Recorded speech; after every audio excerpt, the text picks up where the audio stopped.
Hello everyone, my name is Abigail Isumin Brimpong. I joined the PIC Parenting Inner Tribe last year, 2024 November, and we started active learning from January to date. PIC Parenting simply means positive, intentional, conscious parenting. The aim of Coach Ekia and her team is for every parent to be positive, intentional and conscious in raising up their children to be wholesome and making meaningful impacts in society. Some of my key take-homes from Inner Tribe is that parenting is a journey of learning and growth. There is a saying that you can't give what you don't have. So what I mean by learning and growth is that we as parents need to first model that positive behaviors and values for our children to learn from them. Parents must also heal from their childhood traumas so they can raise the children from a point of wholeness. I've also learned that children thrive on systems and routines.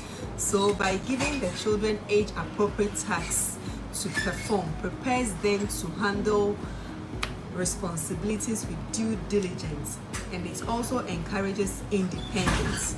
PIC parenting in the Inner Tribe has also taught me to build connections with my children, and it comes with a lot of fun activities. Where as parents, we engage in connection activities with the children on a daily family meetings we have. This has also helped myself and then my husband to know more about what's going on in our children's life, and through these knowledges that we gather, we are able to provide the right encouragement, teaching and advice to the children. In the Inner Tribe, we also have books that we read on bi-monthly or quarterly basis to expand our knowledge and to change certain mindsets we have about raising children. Our weekly webinar are also an icing on the cake, bringing to bear parenting styles and approaches to raise wholesome children in our society. So looking at all these benefits and more, I encourage parents, teachers, and anyone who engages with children to participate in this program. Thank you.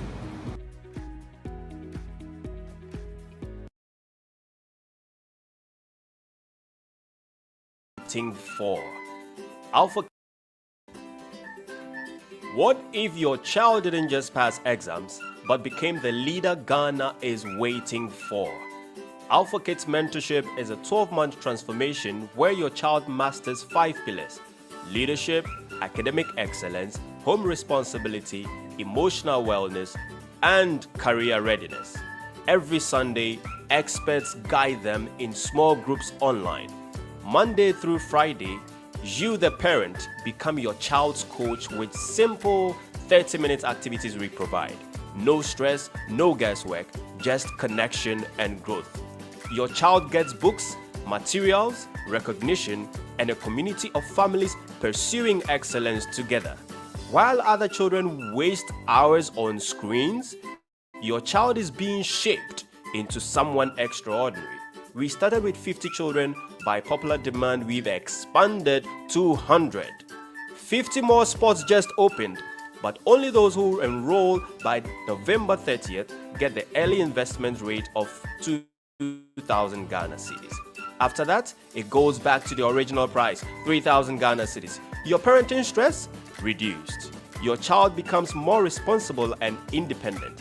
You get valuable progress reports, 12 life-changing monthly books, an exclusive Alpha Kids t-shirts,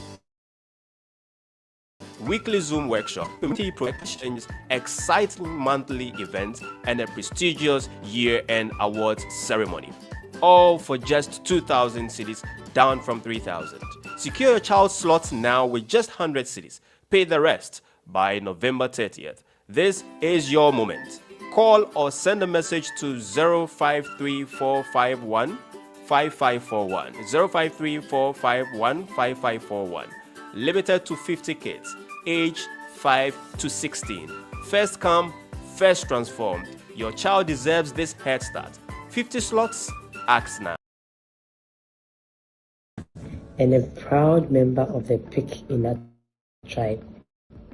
I was privileged to be part of the few who decided to enroll in this program. I heard about it during the Maiden Parents Conference of the PIC Academy. At the end of the conference, after gaining so much knowledge on parenting, when the PIC Inner Tribe was introduced, I told myself that I would definitely want to be part of this. And so I was ready to do whatever it took to be part of it. And in fact, what was required to be part of it was this chicken change, because the experience in there is worth millions and millions and billions of cedis. I am not exaggerating. The Inner Tribe has been a blessing to me and to my family. It is a place where parents are urged on to raise and nurture responsible children who will grow up to transform generations. The Inner Tribe has coaches who are seasoned, well-seasoned coaches who have the patience, though they are so knowledgeable, they have the patience to groom every parent to become who God requires him or her to be.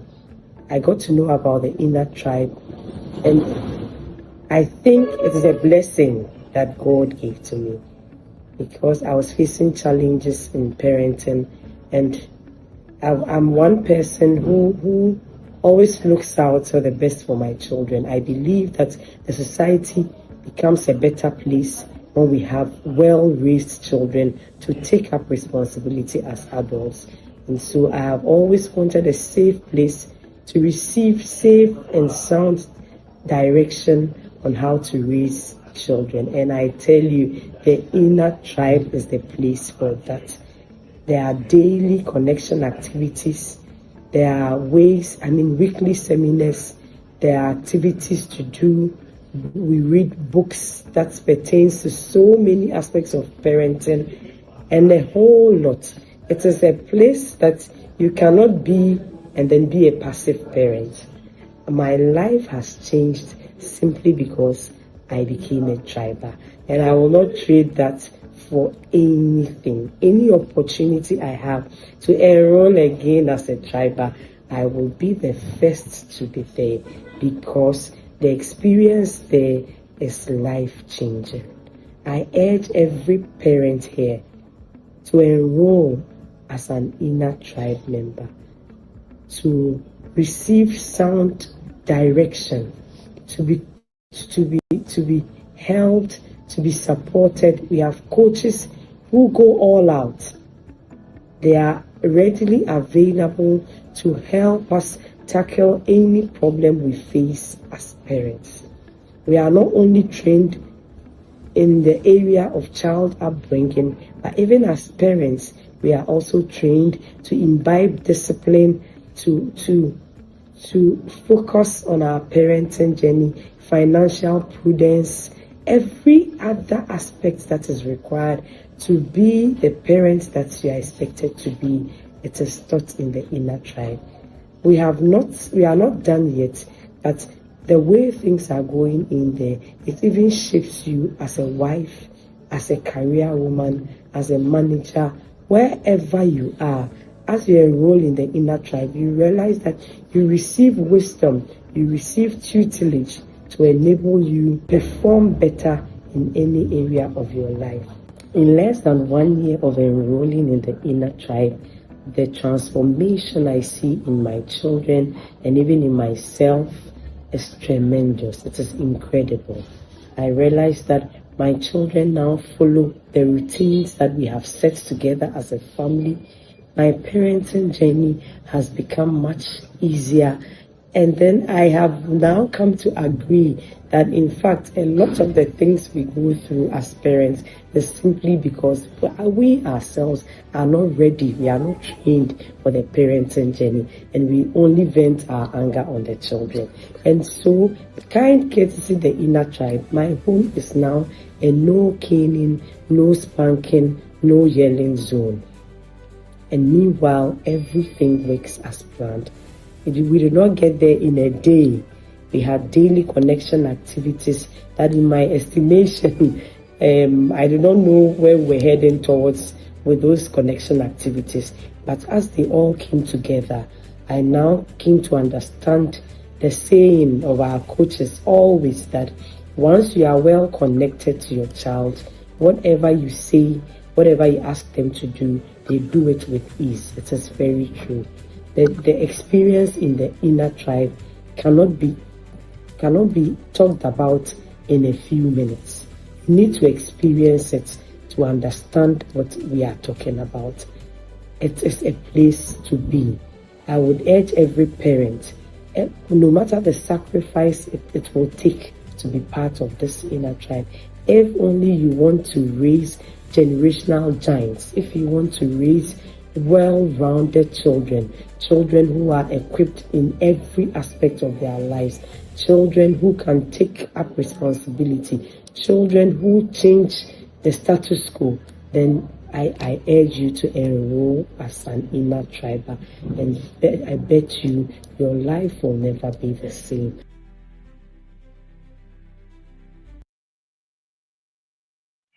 Hello everyone. Hello everyone. How has it been so far? How has it been so far?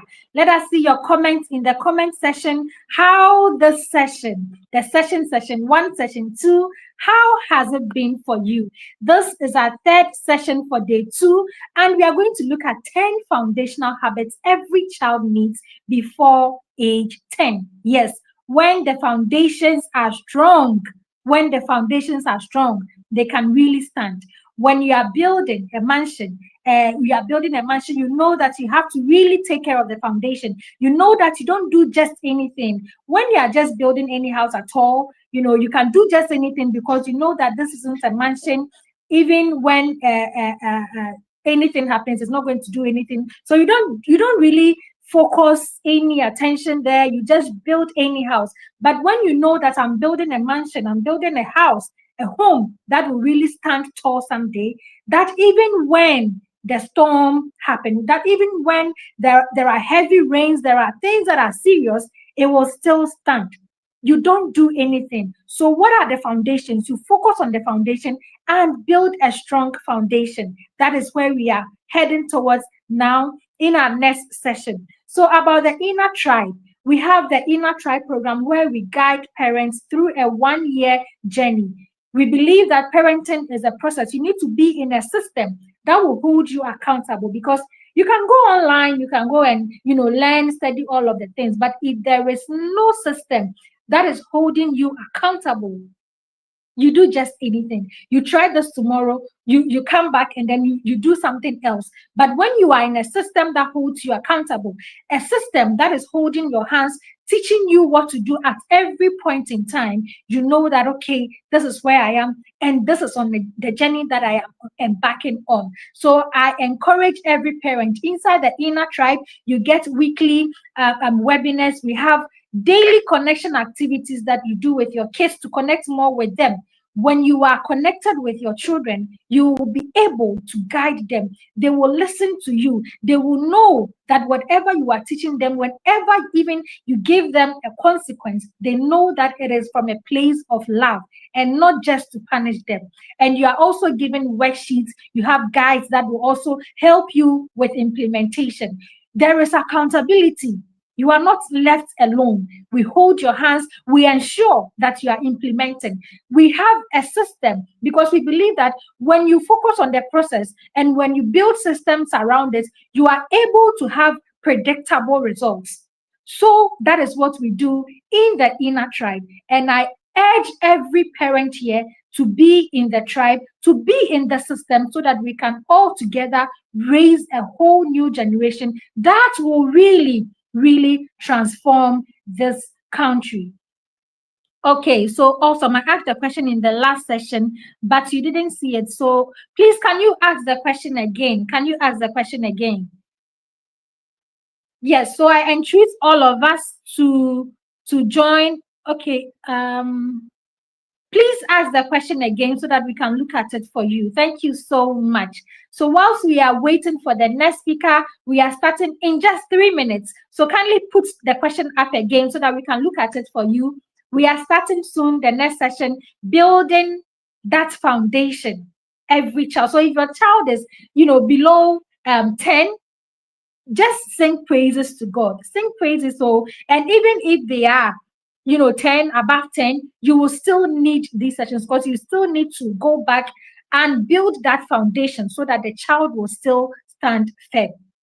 I believe you are good. I'm waiting for the question. I haven't seen them now. So kindly ask the question again so that we can look at it for you. We have 2 minutes to the next session. How has it been? How has it been? A session for raising girls with purpose. How was it? How? What have you taken out from that session that we had? And what are you implementing now? You need to be able to know what you are going to do differently henceforth. You can't just be doing the things that you were doing. If you know the kind of child you want to raise, you do something different. You don't, raise your child the same way people are raising their children. You don't follow the trend. You don't say, for kids, if I don't really, really beat her, it's not about beating. It's about building systems that will help you raise children who are responsible, raise children who grow to become very disciplined. And that is what it's about in the inner tribe. So thank you so much. And let's go and listen to the bio of our next speaker.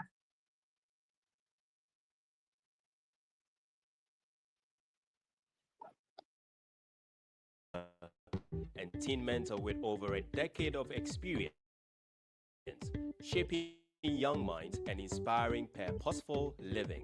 She is the founding director of Lenville Crest Academy in Uyo, a school committed to unleashing the genius in every child and raising disciplined, value-driven learners who combine excellence with character. As founder of Learning, an education innovation company, Precious leads initiatives that promote access to quality learning through digital education and school development programs. She is also the convener of the Academic Excellence Conference, a platform that empowers teenagers to embrace purpose, integrity, and responsibility as pathways to true success. Widely known as the family teacher, Precious has built a strong reputation for helping parents and educators nurture confident learners and intentional young people. Her passion now extends to guiding teenagers to discover their identity, develop life skills, and lead with purpose. A devoted wife and mother, Precious brings warmth, authenticity, and faith into everything she does. Through her speaking engagements, mentorship programs, and school leadership, she continues to transform lives, inspiring families, educators, and young people to rise and shine as agents of positive change. Pick parents, ladies and gentlemen, let's welcome on stage Mrs. Precious James Ogbonna.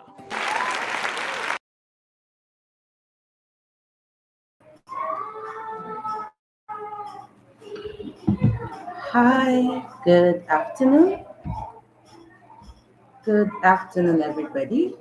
I trust you can all hear me.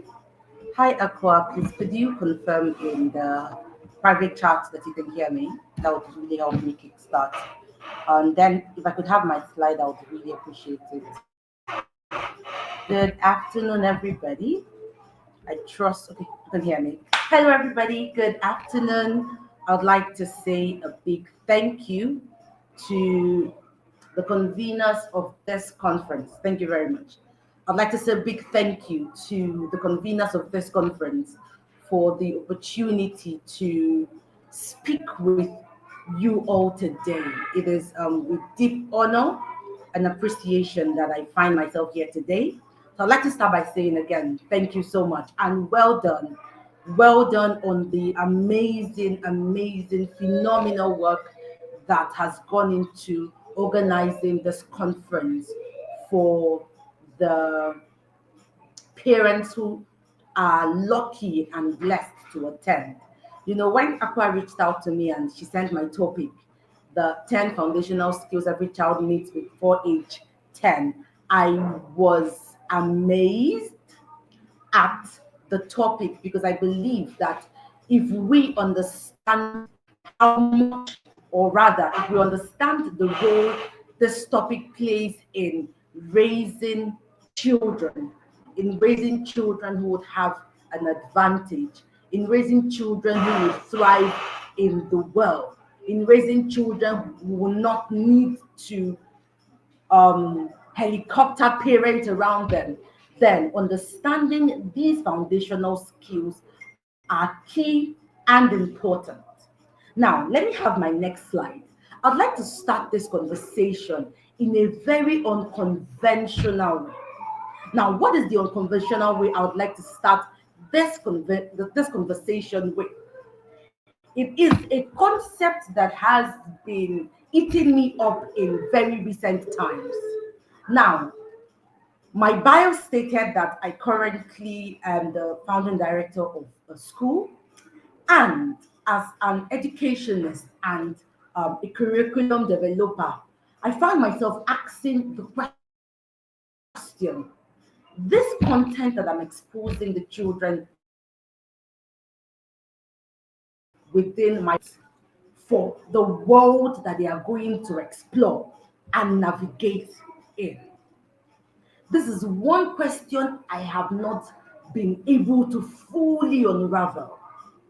The parenting that we are doing, the information that we are providing to the children, the values, the skills that we are inculcating in these children, how do these things ensure that our children are able to thrive in the world that they are going to get into? There's a popular quote that keeps me up at night.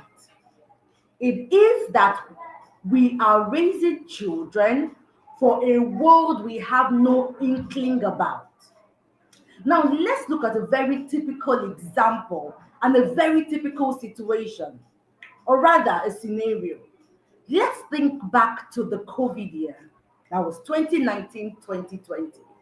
Now, add 5 years and try to flash your mind around the crazy things that have happened development-wise from 2020 to 2025. Think about how much change has happened within this very short period of time. Now, think about it and think about, imagine you have a 1-year-old. Think about when they're going to be 21, when they're going to be fully adults. How well are we equipping them for this age? Now, in 5 years, one of the things that has taken the world by a storm was AI. In 2020, AI was still in the most preliminary stage.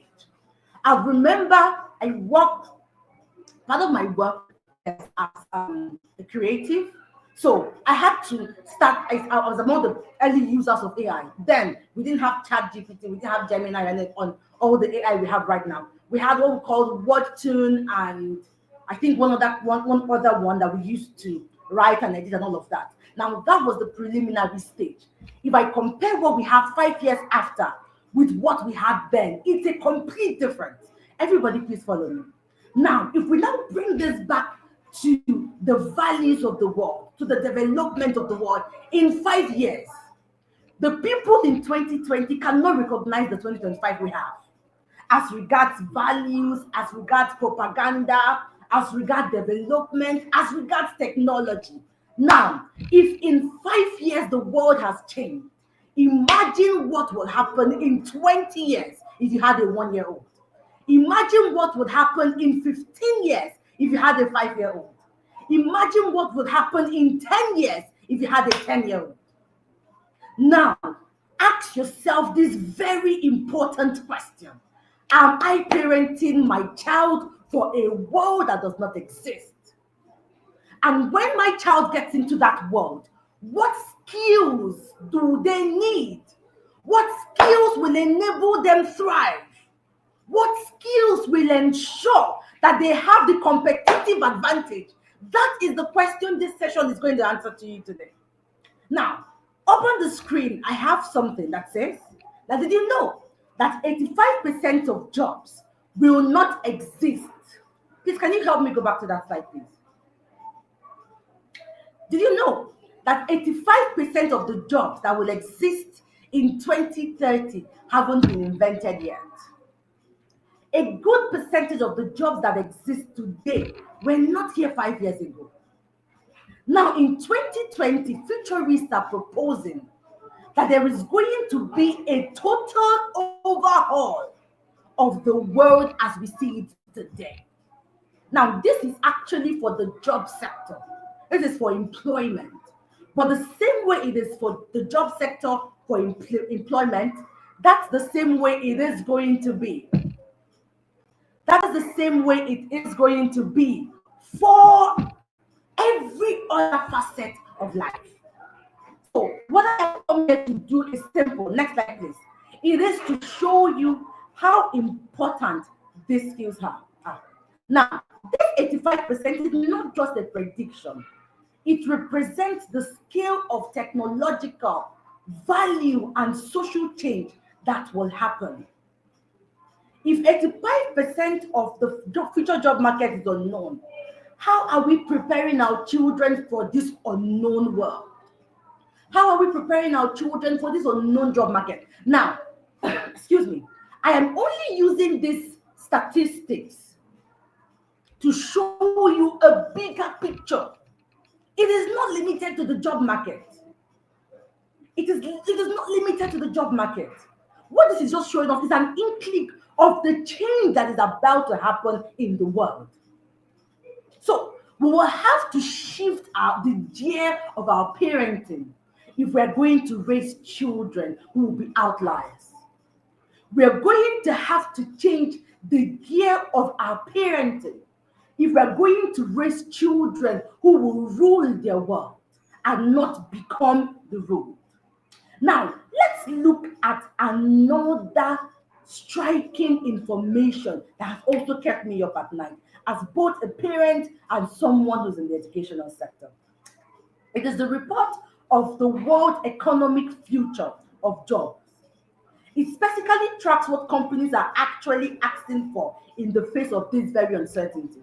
Now, when companies, we're talking about the Fortune 500 companies, when they want to employ people, the criteria is no longer restricted to grades. It is no longer restricted to IQ, intelligence quotient. It is no longer restricted to a person's or an individual's CGPA. There are other skills that are the top reflection of what these guys are looking for. So what is it telling us right now? That there are skills that are a necessity. There are skills that are a currency in the 21st century economy and generally in the 21st century world. Now, I am not saying that you should run around and say, oh my God, I need to build analytical thinking, creative thinking, oh, resilience, oh, this. No. What I'm here to do is to arm you with tools to ensure, this takes me back to my starting statement, that your child can compete in the global world. Now, the topic again says 10 foundational skills before the age of 10. Now, why did we cap it at the age of 10? Now, the number 10 is not necessarily an arbitrarily cut off. The reason why we're capping it at 10 is because there is a neuroscience research that backs it. And it is simple that the brain development that occurs between the birth and age 8 is the most rapid in a person's lifetime. The brain development that occurs between the age of birth and the age 8 to 10 is the most rapid. The synaptic connections, these are the connections that happen in the brain that enables us to have skills. These connections happen at a rapid age, more than it happens in any other time in life. Now, it is found that in neuroscience that a child is born with all the neurons, billions of neurons. And it is these neurons that form connections. It is these neurons that form synaptic connections that enables a child to have skills. Now, when a child gets to the age of 6, 7, 8, the brain begins to do what is called pruning. What happens in pruning? The brain begins to delete the neurons that have not been used. This is why, as early childhood experts, we call the first 5, 6, 7, 8 years the formative years. These are the years you parent as a neurosculptor. So you're taking your child's brain to the powerhouse of their existence, and like a sculptor, you are intentionally navigating, you are intentionally curating, you are intentionally building the synaptic connections that ensures that your child has the advantage. So I have just established that the age 10 is not just an arbitrary number. Oh, okay, let's do seven skills before age 7. Nah, the age 10 is backed by neuroscience. So by the age of 10, you should have ensured. So what this means and entails is that if you have a 1-year-old, you should have started doing something. If you have a 2-year-old, you should have started doing something. If you have a 3-year-old, a 4-year-old, a 5-year-old, a 6-year-old, a 10-year-old, you should have started doing something. You should have started building these skills. Now, let's now delve right into the skills so that I don't take more than my time. For these skills, I have divided them into 3 key pillars. Let's say together, everybody. We have the mind. So let me hear you say mind. We have the heart, and we have the hand. Now, these core skills are divided into these 3 key pillars. The first 3 skills sit in the mind. It is the part of the brain that is responsible for planning, thinking, decision-making, and self-control. Right? Now, that is the first 3 skills, and we find them under the mind. So let's go to the first skill. Now, under the mind, we have the executive functioning and cognitive skills. Can I have somebody write it in the comment section? We have the executive functioning and the cognitive skills. Now, what is the executive functioning? Let me break it down in the simplest way. This is the mental processes that makes the difference between a child who can manage life and a child who constantly struggles. I say it again. Executive functioning is the mental processes that makes the difference between a child who can manage life and a child who constantly struggles. And the first skill under mind is a self-regulation skill. Everybody, let me see us write it in the comment section. A self-regulation skill. At the heart of the vices young children face, at the heart of the struggles and the challenges that young children face, is found in the lack of impulse control.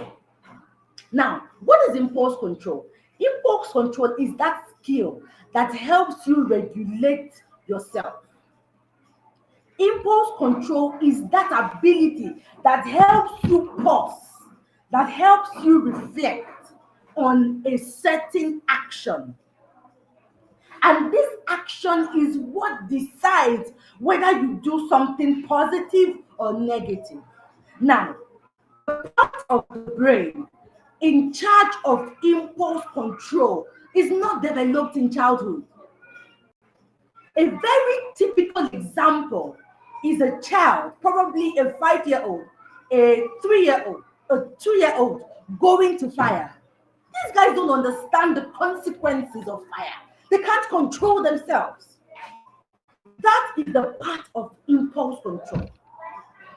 And the reason why a lot of people, adults, find themselves in financial issues, find themselves in debt, find themselves in addiction, it is found in the lack of self-control, self-regulation, impulse control. If there is one skill, you would ask me, Coach P, what skill should my child take away from this session? My dear parents, please go back and start building self-regulation. impulse control today. Little wonder why one of the fruits of the spirit is self-control. If we categorize the fruit of spirit, love, joy, peace, patience, kindness, temperance, we will find that they can be summarized in self-control. The ability for an individual to control their desires, because the truth is, man will have wild desires. But what helps an individual control it? What helps an individual hold themselves back? Is self-control, it is impulse control. Now, let me give you a little research. In 1960, a group of psychologists in Stanford University came up with the marshmallow experiment. Now, what happened in the marshmallow experiment? They brought a group of preschoolers. They put them down and they gave them marshmallows. But they said, look, guys, I'm going to give you one marshmallow. But if you come back in 15 minutes and you don't eat the marshmallow, I will give you more marshmallows. Guys, now this is where it gets interesting. There were no consequences. The only deal of the research was, if you don't eat the marshmallow, I will give you more. But if you eat it, it's okay. So they go wait for 15 minutes. After years, they went back to check that same group of children and they found something shocking. Follow me, guys. They found something shocking. What did they find? They found out that the children who could wait, the children who waited to get more marshmallows, were doing better in life, in academics, in relationships, in their finances. And the success of the group of preschoolers, remember, these were preschoolers, children between the ages of 5 to 8.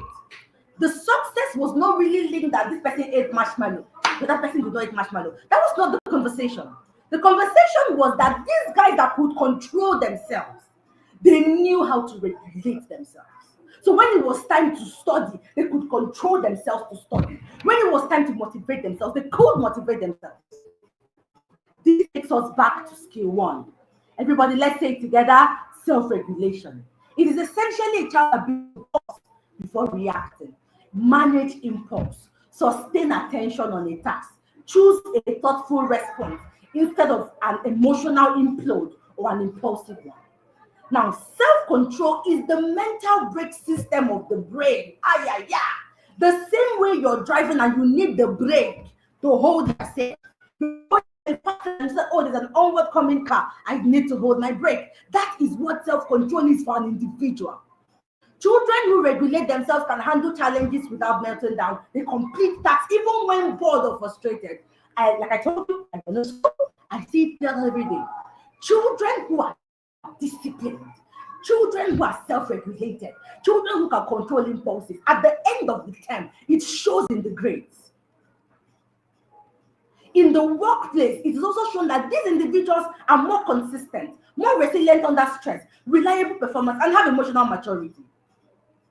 So, let's now go to what can I do to begin to build self-regulation. Number one, begin to delay gratification.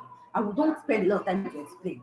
Just on your own, go and research. Because if I had to tell you what to do to further build these things, then we will not live here today, guys. So I'll just list a couple of them on your own.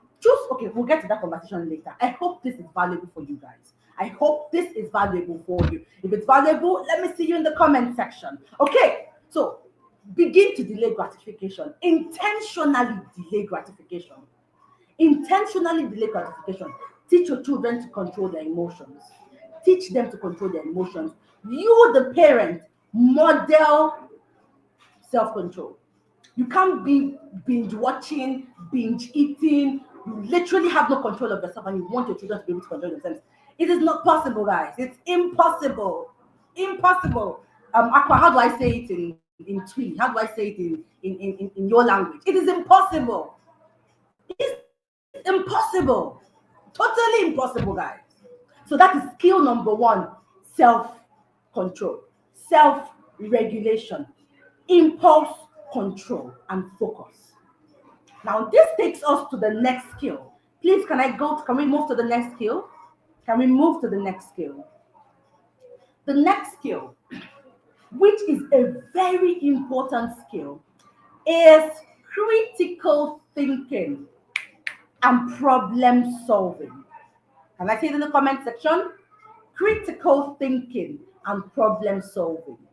This is essentially the ability to analyze, understand cause and effect, ask good questions, make logical connections, think beyond the surface.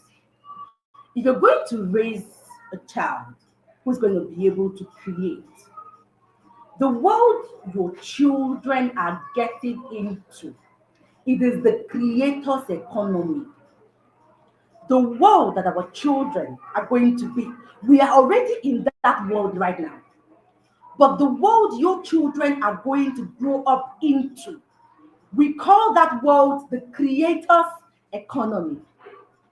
The people who will win in the world your children are getting into, the individual who will thrive in the world your children are getting into, they are going to be the creators. People who are able to catch the glimpse of a picture and run with it, those are the people that will be the outliers of the world. So, if you're going to raise a creator child, if you're going to raise a child who's able to find problems in the society, create solutions to those problems in the society, and at the same time, monetize their solutions, then this skill number 2 is so important. And that is the skill of critical thinking and problem solving. Now, the World Economic Forum ranks analytical thinking and critical thinking as the top 2 skills employers demand globally. If you're an employer here, you know the bliss of having individuals who just know how to think. People who can think, evaluate, and innovate. It is a skill. It could give your child an advantage. Just this simple ability to solve problems without being prompted, to adapt quickly and easily, to make decisions between X and Y, to understand consequences. This is important. So right now, ask yourself, is my child able to think critically? Is my child able to think critically? How do you know a child who's able to think critically? They are able to ask why. They ask how. They ask what. They ask if. They ask questions. If you're a parent here and you shut up your child, oh, please shut up. You ask too much questions. Look at you. Look at you on your way to raise a dance. Oh my God, that wasn't nice. But that's the truth. If you are a parent here and what you do is to shut your child up at every juncture, you are on your way to raising a dunce. And guess the truth. Howbeit it might be rough and harsh, the world has no place for dunces. If you're going to raise a child who is going to tap into the creator economy, you must build critical thinking. Critical thinking and analytical thinking is the difference between people who tap into the creator economy and people who do not tap into the creator economy. So, what do you do to build critical thinking? My number 1 hack is to encourage boredom. Encourage boredom. One of the greatest misgivings of parents in the 21st century is that we are too engrossed. We are too engrossed with entertaining our children. We have gone beyond parenting to becoming entertainers. Oh, my child is bored. What can my child do? Leave them to be bored. Do you know how creative a child can become if you just allow them to interact with the environment? To come up with, you don't know how creative a child could be. Leave them to their own devices. Of course, in a child-proof environment. Just leave them to their own devices. They will come up with things. I came across this reel on Instagram of this guy who had just finished law school, and he was kind of sharing about his parenting, his parents and their parenting style. And he came up with the things that he didn't get access to screens. He didn't get access to screens. They were not allowed to watch the TV. They were given a lot of boredom time. And as I watched those things, I was like, wow, these guys' parents know something that a lot of parents do not know. These guys' parents, oh boy, they know something that tons of parents do not know. Allow your children the creative space to express their genius. Stop being a helicopter parent. Take this, take that. It's important. Of course, give them intentional screen time. Give them intentional play time, open play, structured play, and all of those beautiful things. But at the same time, allow them to become creative with themselves and with themselves. Then, of course, ask questions. Ask questions. Give your children the opportunity to explore their natural environment. Encourage them to think. I have a tool that I teach parents. It is the "What do you think" tool. Two tools. Number one, what do you think? Number two, everything is figure outable. Mommy, why do you figure it out? Oh, mommy, what do you think? Your children must be able to come up with solutions on them by themselves before you're spoon feeding them with the solutions. So I'm teaching you two skills. Number one, everything is figure outable. Oh, mommy, help me tie my shoes. You can figure it out. And this is as early as age 2. Oh, mommy, this. What do you think? Allow your children think. Those when we think of building these skills, I'm sure you're thinking, oh my God, it sounds so bogus. It sounds so humongous. Oh my God, it looks as if I have to become a parenting coach. It's not that hard. It's hard, but at the same time, it's not that hard. It's as simple as, like I said, seizing every spontaneous parenting moment.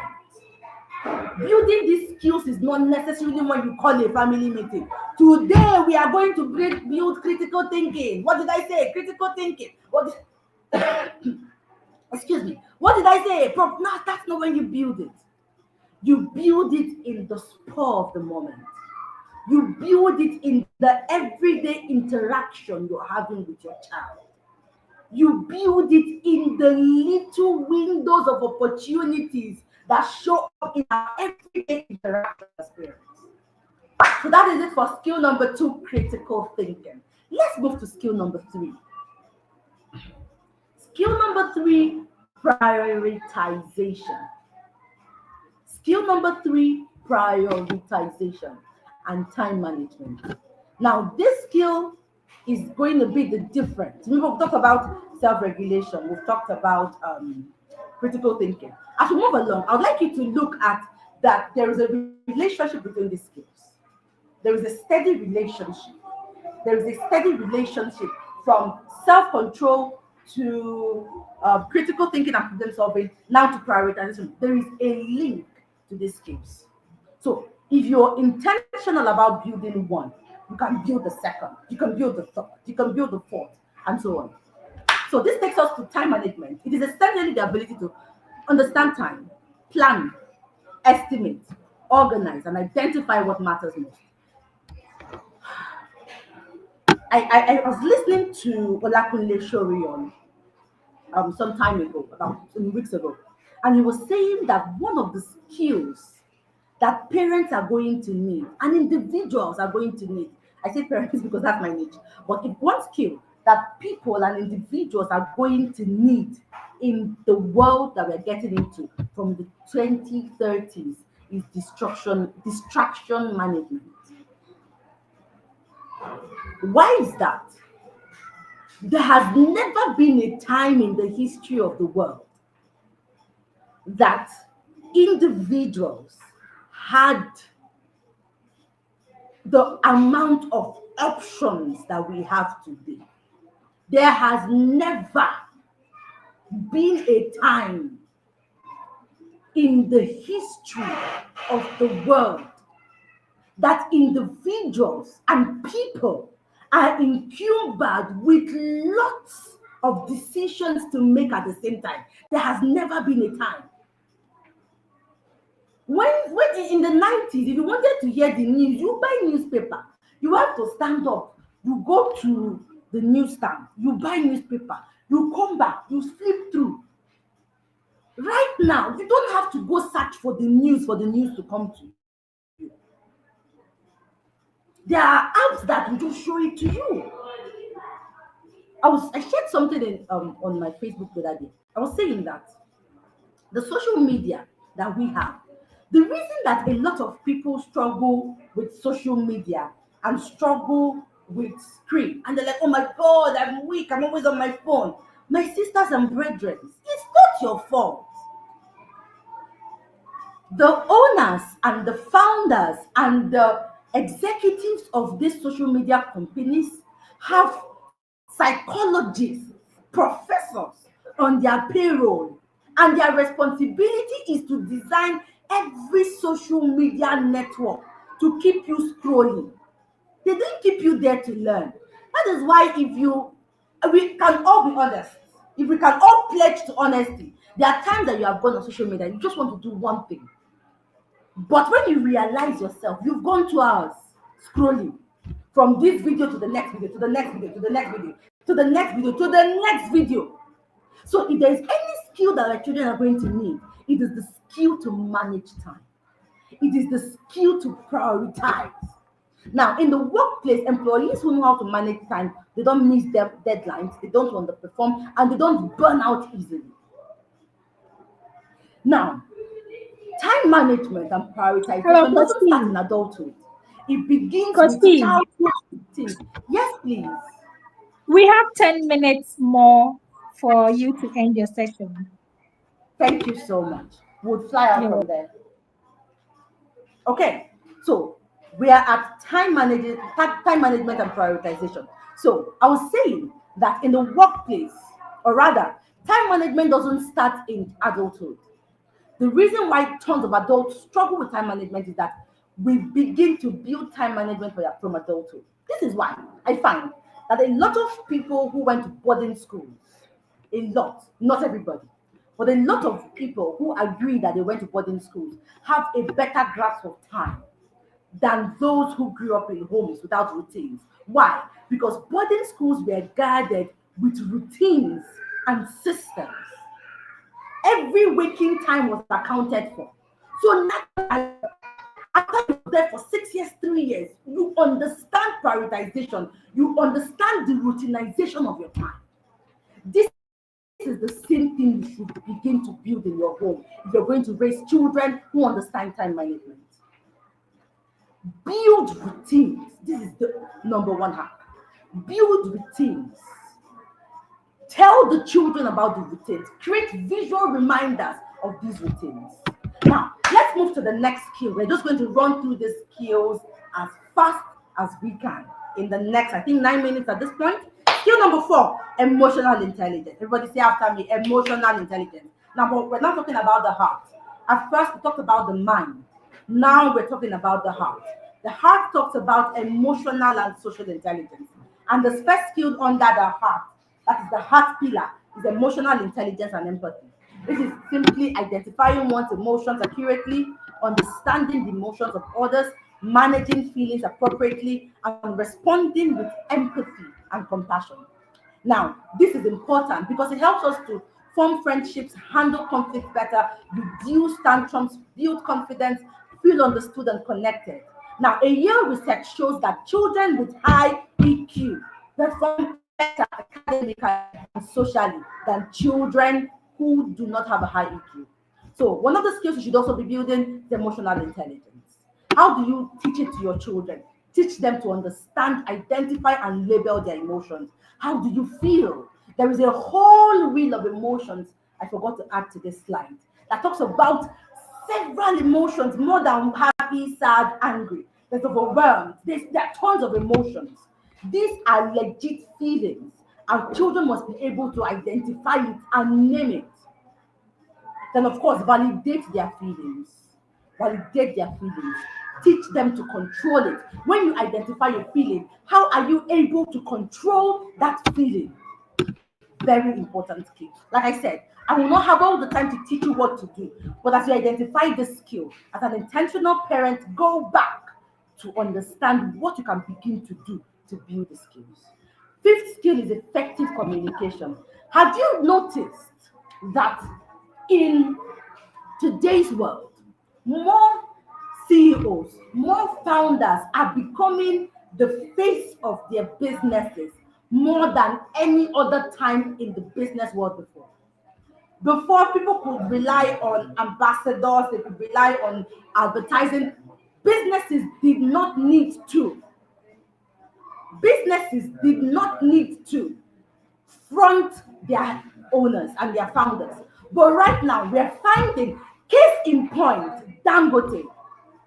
Dangote has founded the Dangote refinery, but that guy has been in our faces more than any time before. Before the Dangote refinery, please follow me, he had built the Dangote cement, the Dangote sugar, and all of that. We didn't see him in our faces up until the Dangote refinery.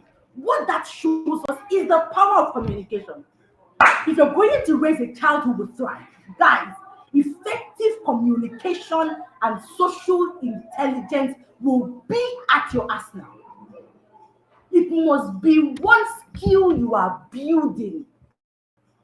Thought leadership, communication, personal branding, all of these are the skills that are required and necessary for today's world. How are you building it in your child? How is your child learning to listen before they speak? How are they learning to express themselves and express their needs clearly? Are they learning to ask questions? Do they understand verbal and non-verbal cues? What can you do to raise children who are outspoken, children who can communicate? Let your children learn to express themselves. It's as simple as that. If your child is going to be able to communicate as they move along, they must be able to express themselves. Next skill is self-advocacy and speaking up. You see this skill, this one, I will call it a survival skill. Self-advocacy and speaking up. A child who learns to self-advocate will know how to ask for help. A child who learns to self-advocate and speak up will learn how to protect their boundaries. A child who knows how to advocate for themselves and speak up will be able to speak confidently to authority, but still with respect. They will not be bullied. They will not be traumatized. They will not be abused from a very young age. Teach your children. Teach them to ask questions. Teach them to speak up for themselves. It's as simple in the restaurant. What do you want to eat? Make your order yourself. Remember, I told you.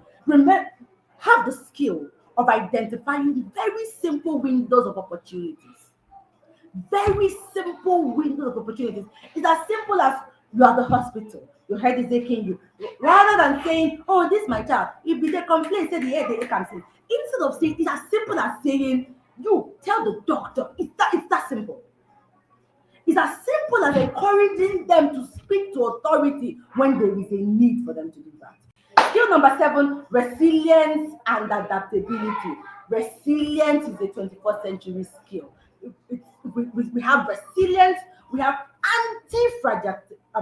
anti-fragility, we have adaptability, and we have grit. You see these skills? Very important. You cannot, the world we are raising our children is a wild, wild west. There are mad people on the streets. There are crazy people out there.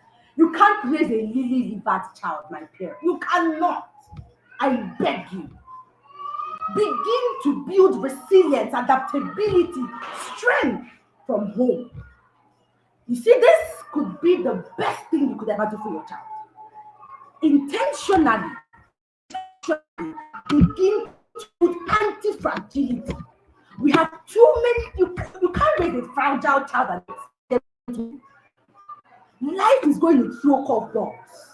Your responsibility is to build their strength before those curveballs come. That's it for resilience and adaptability. I'll just list the other skills, the last couple of skills. Basic financial literacy. We now have it under the hand pillar. Basic financial literacy. I've been doing a personal research, a very personal research.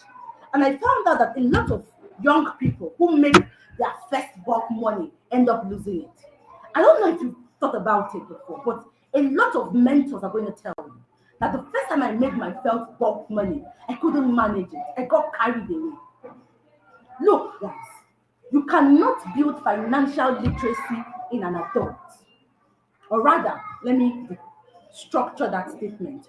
You cannot wait to build financial literacy when your child is an adult. By the time you would want to start building those skills, it might honestly be too late at that point. Honestly be too late. So please, one of the skills is financial literacy. It is as simple as teaching them to delay gratification. It is as simply as having a policy, a family policy against impulse buying. That's one thing I hold strong in my home. Oh, we get to the mall. Oh, mommy, I need X, Y, Z, W, W, X, Y, W, X. My sister, we did not plan for it, so you cannot get it. You get it? I believe you get it. Number 9, basic cooking and meal preparation. Basic cooking and meal preparation. And number 10. Oh, they are beautiful skills your child can get just from basic cooking. Confidence, responsibility, sequencing skills, independence, motor, math, and literacy skills from basic cooking and independence. Then the last one is self-care and hygiene. You can't raise an outlier who is okay. At this point, I hope I've been able to how did they say it again? I've been able to convince you and not confuse you. So the last thing that I have to say to us today. Oh, Aqua, do I still have time or do we cut it off here? Thank you so much. I would really love to stick to my time. Thank you so much. Or do I end with this? Let me know, please. Yeah, hello, Coach P. Your time is actually up. Kindly use 2 minutes to round time. 2 minutes. Oh, you're very liberal. Thank you so much. Okay, so I would like to end this conversation with the scaffolder and the scaffolder and model framework. What does this mean?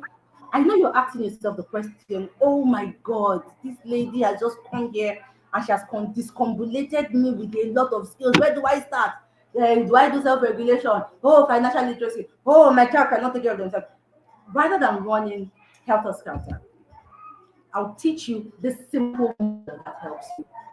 It is the scaffolder and the model framework.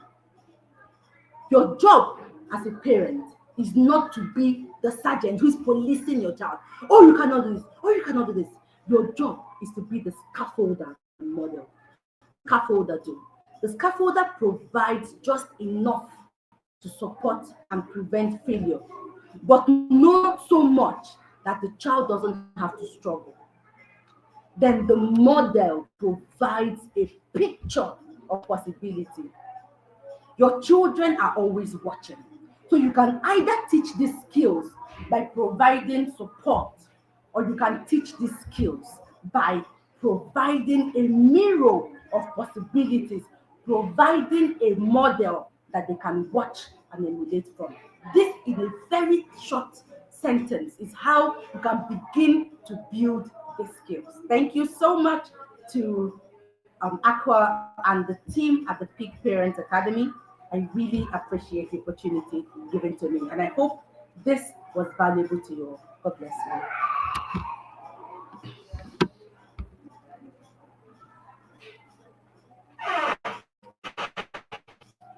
Thank you so much, Coach P. Thank you so much for this amazing session.